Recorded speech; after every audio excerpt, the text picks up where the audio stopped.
Professor Horror. Scary stories. I deliver pizza and I'd been having a really busy night, non-stop back and forth without a time to even pause and take a leak.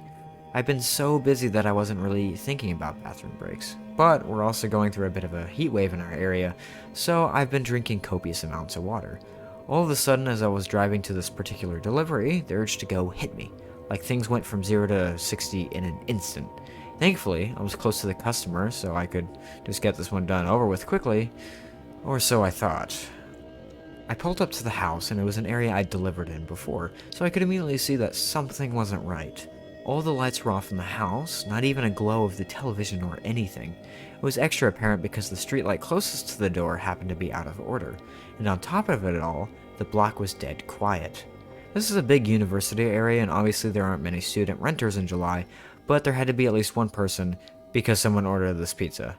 Maybe they just like sitting in the dark where they were out in the backyard or whatever. I just wanted to get out of my car and knock on the quiet house in the middle of the night, around 9:30 p.m., without first checking that I had the correct address and the customer was inside. It was scorching that night, even after sundown. My car's AC is a joke, and the piping hot pizzas don't help things much, so I have to try and open the car door as infrequently as possible to keep any cool air in. I called the number the customer provided, and the voice on the other end said, kind of brusquely and out of breath, "Yeah?" I just tried to keep it clear and concise. "Hey, it's your pizza out front, but there doesn't appear to be anybody home." The customer replied, still gasping for air, "Yeah, I'm not home." I had to pee so badly by that point that I was much less patient than I'd otherwise be with a customer right out the gate. "Well, then we're going to have to terminate the order because I arrived in the stated delivery window and you were supposed to pay in cash, so I don't know what to tell you, plan ahead next time." I instantly regretted letting my bladder do the talking for me as the voice on the other end came through more clearly as a young, bubbly, and very distraught girl who couldn't have been older than 20 or 25. "Oh gosh, I'm so sorry, I was running down the street so I could barely hear you," she cried. "I just switched out my AirPods. Is that better? Sorry, I completely lost track of time at work, but I knew you were coming, that's why I literally am running home right now. Please don't leave. I'm starving, I don't have a car. Seriously, please don't leave. 5 minutes tops, okay?" I know what it's like to be hungry and running late and have no car, but not near any restaurants. Plus, when I heard her voice, I began to remember more specifically having to deliver to this place a couple times. She'd always been perfectly nice. Now, I felt bad for snapping at her. I tried to walk it back, while simultaneously looking out the window for potential spots to pee. No, my bad. I'm letting the heat get to me and it's not your fault. No need to rush. See you when you get here." I hung up, and when surveying the street, was starting to think I was really out of luck. All the other houses had people in them, and were close together, so there was no clumps of trees or out-of-the-way patches of land or anything. Of course, I had just tossed my empty water bottle at the last delivery because I'm an idiot. Finally, I decided it was escalating to the point of an emergency, and the safest bet was to just use the bush in front of the woman's house. She wasn't home, the street light was out so no one would see me, the people who were home were inside. My car was parked across the street and were small shops who don't wear uniforms, so if someone did spot me, they'd have no way to connect me to my employer. Animals pee outside all the time. Humans are animals. This is fine. I scurried over to the tallest bush in front of the yard. She didn't really have much of a yard, more just a walkway lined with bushes and flowers that ran adjacent to her front door. The biggest cluster of bushes, the only one where I could be sure there was no visible splatter on the side of the house, was about 4 feet from her door. I looked both ways, unzipped, and let it fly. After the initial millisecond of relief, I noticed the sound was way off, more like pissing on something solid than leafy. I started panicking, thinking I'd aimed wrong, but once I start, I can't stop midstream, so I kept squinting into the dark to see maybe if I was hitting a key rock or something and could just move over a few inches. Instead of all of a sudden, I heard a way more concerning noise. A deep voice exclaiming, "What the fuck?" And before I could turn around, assuming I'd been caught by a neighbor, a man came leaping out of the bushes. He blew by me, brushing my golden shower off of him. He spit pretty emphatically on the ground, so I think I might have beamed right in his face. I didn't see where he went after a few paces, but though this next part is kind of a blur, I do think I remember hearing a car screech out from a bit further away after a minute. I'd gotten some night vision by that point, so I was able to make out the height, build, and outfit, but only the most general details of each. I was in such shock that I didn't even put my dick away. I just stood there trying to figure out what had happened. The reality was so terrifying that my mind refused to accept it and impulsively searched for a reasonable explanation that could make everything okay. I thought, could these bushes lead to some backyard area and just looked like they were against the house? Could they have been obscuring an open window? My inner voice was desperately screaming, "Bro, that man was wearing a hoodie in 90-degree weather. That was a bad man. You're in a bad situation." But the very idea that I was within inches of a guy who would be hiding in bushes at all, let alone in front of a young woman's house at night, just wasn't something I was really to grapple with yet. I was coping by not coping. My fight or flight response totally failed me at this point because my dumbass did the absolute last thing I should have done, and approached the bushes to try and validate this. There must have been a good reason for a man in a hoodie to be behind these bushes in the middle of the night theory. So I walked over to the side, turned on my phone flashlight, and tried to peer around the line of shrubbery. Pro tip: as scary as things may look in the dark, seeing them with a single beam of your flashlight can sometimes even be worse. That's when I saw the bag. There was a tattered drawstring bag sitting behind the bushes, slightly splashed with pee. But I was in such a moronic daze from shock that I groped around for it, thinking, see, this is it. This will explain why he was back here. It explained it. Once I maneuvered it over and pulled it open, I saw a sharp knife, a roll of duct tape, and a bottle of pills. The delusions officially broke at the point, and all the adrenaline, endorphins, and self-preservation instincts that have been suppressed kicked in 10 times over. I became whatever the opposite of dazed is, more laser-focused than I have ever been in my life, with one singular goal: get back to my car. I dropped the bag, booked it across the street, got into my car, and slammed the pedal to the floor.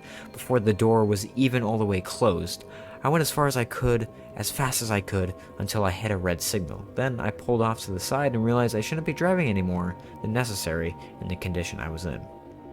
I pulled into the parking lot of a 24-hour drugstore and took a breath.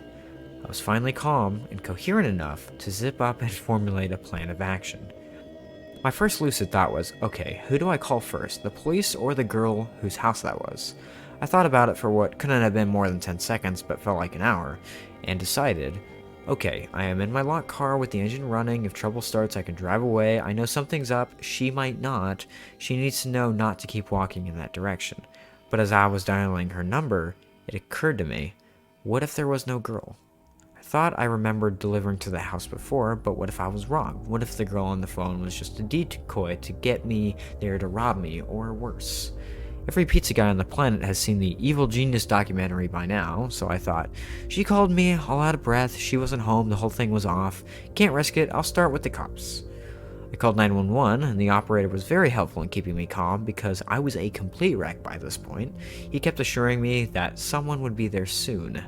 I kept telling them that they had to get there very quickly before the girl did, but I was trying to express 3 thoughts at once and really damage my own credibility. It came more out. No. I kept telling them that they had to get there before the girl did, but I was trying to express 3 thoughts at once and really damaging my own credibility. It came out more as, you've got to save the girl because he wasn't there after me. I was delivering pizza unless they were after me, in which case it might not be a girl, but I talked to no one on the phone, so you should find the girl because they used her to lure me. But if she's real, doesn't know about the guy who was also real, and there could be more guys if there's actually a girl. You know what? Even if there isn't a girl, there might actually be more guys. I only checked one part of the bushes, so I don't really know, but we'll know the guy's the one I saw because I pistol over him. I didn't mean to. This was back when I thought the girl was real but not home, but she might be real, so you really need to find her because the guy is real. Finally, they basically just asked me to stop talking and stay on the line. But that was when I saw an incoming call from the customer. I couldn't answer it without disrupting my 911 call, so I just ignored it. But then she sent me a text like, "Hey, I'm here, don't see you." I told 911 she was there, and they said officers were only minutes away, but who knows how long that meant, especially after I've given such a scattered account of my events in my panic. I just felt overwhelmed with guilt because my rational mind said the odds of her being a decoy girl for some large scam targeting pizza guys were low, and the odds of her being an intended victim of a predator were high. So I put my 911 call on mute, where I can hear them but they can't hear me, and turned back, heart absolutely pounding on my chest, compulsively muttering fuck the entire way. Then I took 911 off mute and told them I had returned to look for the girl.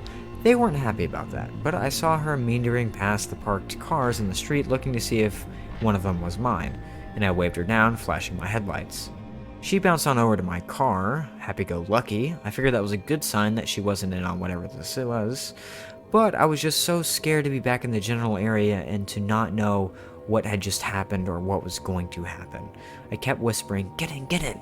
She was like, "Get in? What? Oh, what? Oh, you want me to get in the pizza from the back?"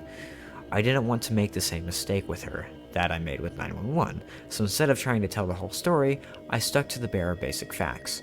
"There was a man in your bushes. I'm on the phone with the police. I don't know where he is right now. Please get in the car so we can lock the doors." I was barely able to get even those sentences out. I was shaking like I had 10 cups of black coffee. I held up my phone with 911 on the call screen to verify it for her. I thought that was why she got in the car with no further explanation, but it turns out that wasn't entirely it. "You still there? Is she with you? Are you safe? Is anyone else there?" 911 kept checking in, not knowing who the third party I was talking to was.